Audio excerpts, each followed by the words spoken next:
Welcome to our Cruel Seas and Blood Red Skies scenario battle report. So this scenario is found in the airstrike set of rules for Blood Red Skies. We have a Cruel Seas map here with Japanese forces and American forces. And on an adjacent table that's green, there's the Japanese aircraft and the American aircraft, Zeros and Wildcats. And in the center, at the crossroads, there's a little square piece of paper. And that's where the aircraft have to line up, end up touching in a disadvantaged state, to then cross over and do a strafing run in the Cruel Seas game. So, one of the participants, Bob, wrote up the battle report from the eyes of the American commanding officer, which will be read by an AI. So, the 11 Lab Adam will be the stepping in and give the report as the American commanding officer. I was commanding a section of 3 Elco-class 80-foot 41-knot PT boats. My boats had no torpedoes, having been converted to motor gun boats.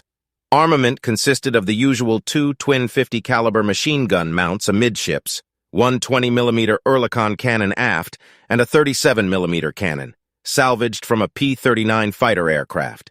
Mounted on the forecastle, we were ordered to intercept and destroy a coastal convoy of what appeared to be 6 Daihatsu-class self-propelled barges escorted by 6 gunboats.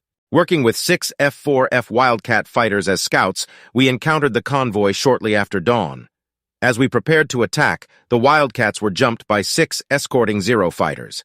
In the ensuing dogfight, 1 Wildcat was shot down. It turned out the 6 escorting gunboats were 33-knot Hayabusa Type 1 motor torpedo boats with no torpedoes embarked, but armed with one 20mm cannon over the wheelhouse.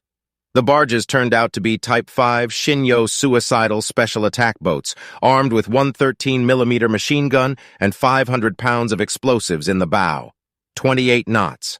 My 3 boats shot the 6 Hayabusas to matchwood wreckage, taking only minor hits in return. As we opened fire on the Shinyos, a Wildcat made a pass on one of them, blowing it to Kingdom Come.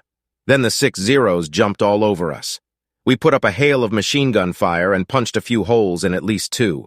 My boat was shot up by a Zero, but nothing vital. Wright's boat was hammered by Zero strafing, but managed to shoot one down. Lefty Zandig's boat was mauled by Zero cannon and machine gun fire, and I ordered him to beeline out of here while he still had a hull and an engine to do it with. Miraculously, he managed to nurse his boat back to the USS Kamashak, our tender, which hauled it out of the water, leaking like a sieve.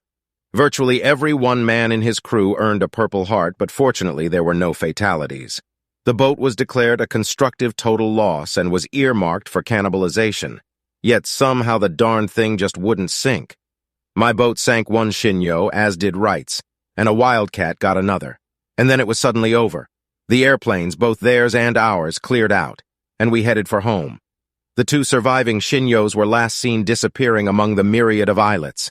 Welcome to the Cruel Seas.